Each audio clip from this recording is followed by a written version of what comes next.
You can cost out what happens when 30 people who could have been working for 8 months did not, and multiply that by all the building inspections in Michigan, and you get some idea why all those anecdotal stories, big and small, collectively are saying to the capital markets, don't come to Michigan.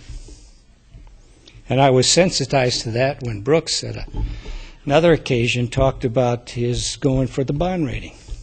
Every question they ask him there, they already know the answer because they live here. And they know what's going on here.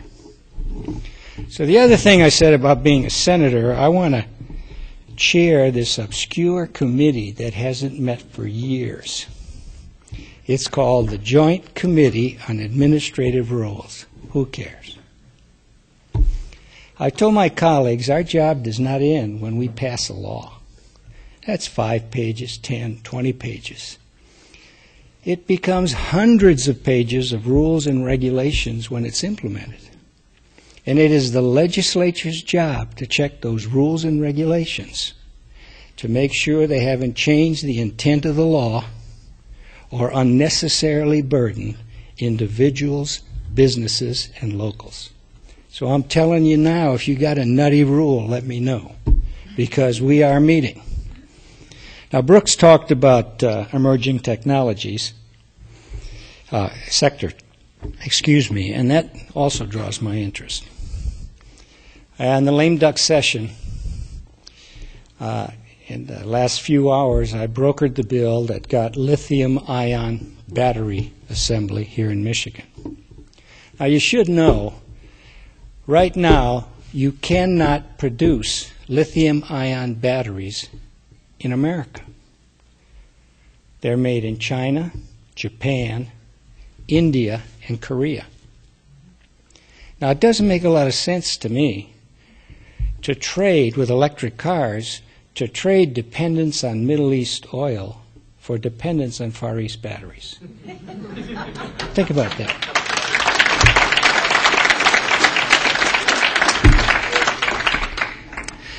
The result is, and I didn't try and put it in Troy, that was just the best place, there's a company called CPI that is now assembling batteries, lithium-ion batteries. Now that's the first step. The cells are still coming from overseas, but eventually we want cell production in this country too.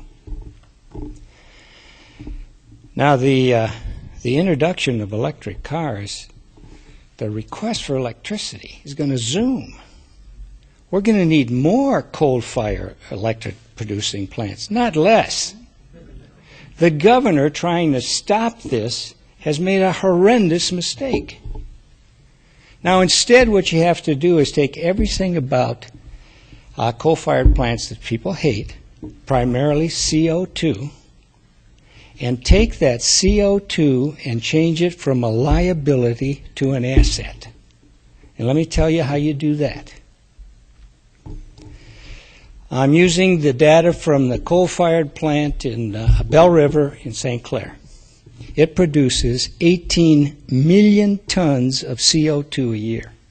Now, CO2 doesn't weigh much. You can imagine what the volume is like here, right? Nearby, there's a sewage disposal plant that produces 400,000 gallons of water a day. And after they clean all the gunk out, which is a scientific term for those of you who are engineers in the audience, the last thing they do is they use chlorine to kill the bacteria and then throw the water and the chlorine back in the river. If instead you use ultraviolet light, not a new technology used all over the world, you get very clean water. And you take that clean water and put it through a huge, huge algae-producing factory. Guy behind this is a Carbot guy, by the way, and a good one. And when you fill that thing with water, and by the way, there are 3 towers in this thing. One tower by itself has a footprint larger than the Renaissance. This is not a small building. And you fill that thing with water, all those troughs, and you control heat, light, and all that other stuff. And then you introduce the CO2 that everybody hates. And you have photosynthesis, and you grow algae. Algae is 500 times better than corn for producing fuel.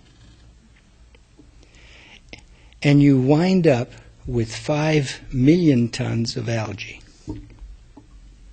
And from that 5 million tons of algae, you get 85 million gallons of biodiesel, 135 million gallons of ethanol, oxygen, which is fed back into the coal-fired plant, and it's like a blacksmith bellows in their operation, increases the efficiency. And you wind up with 3.5 million tons of algae residue that is edible. It's what you wrap sushi rice in. Now, you wouldn't feed it right away to anybody. I'm sure there's a lot of problems you got to work out. But it has applications in the cosmetics industry. You just name the applications across the line. Now, I took the 100 top coal-fired CO2 producers in America. And from this process, it would take care of 20% of our fuel production.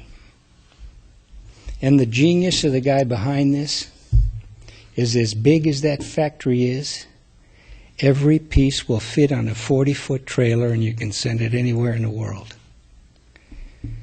That's where we need the kind of talent we have in Michigan in all of our job shops. All the people that were vendoring for the auto industry can easily change to this. Now, where are we?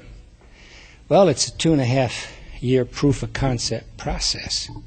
You know, on TV where you see these clay models and the blueprints for an automobile, from my days in General Dynamics, I know when you throw that over the transom to the manufacturers, it will take 2.5 years before you get a car out the door, because they got to figure where to put up the wells, wiring, tests, and so forth.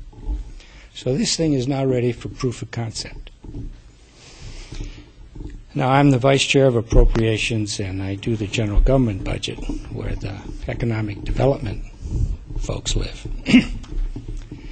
And the governor, in a state of the state, not this year, but the year before, had talked about having centers for energy excellence. And it was an empty phrase. There was nothing underneath it.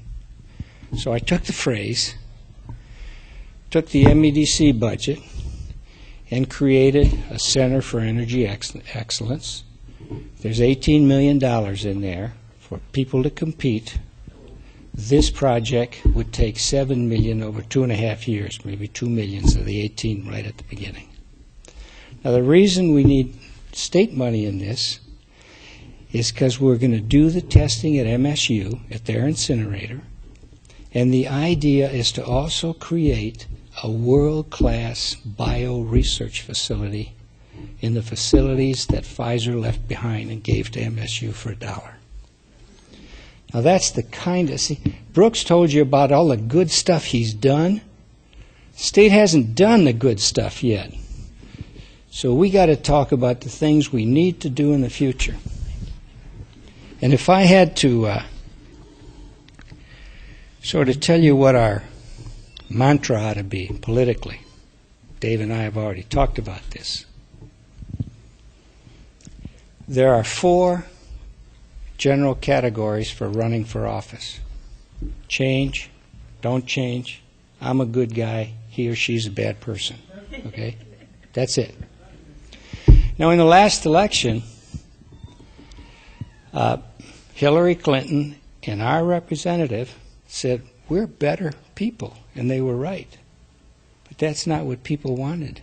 They wanted change. And you know, that's what we need in Michigan. And people are out there saying it's the economy, stupid. That's a wonderful description of the problem. We need a solution. And our solution is going to be fix Michigan.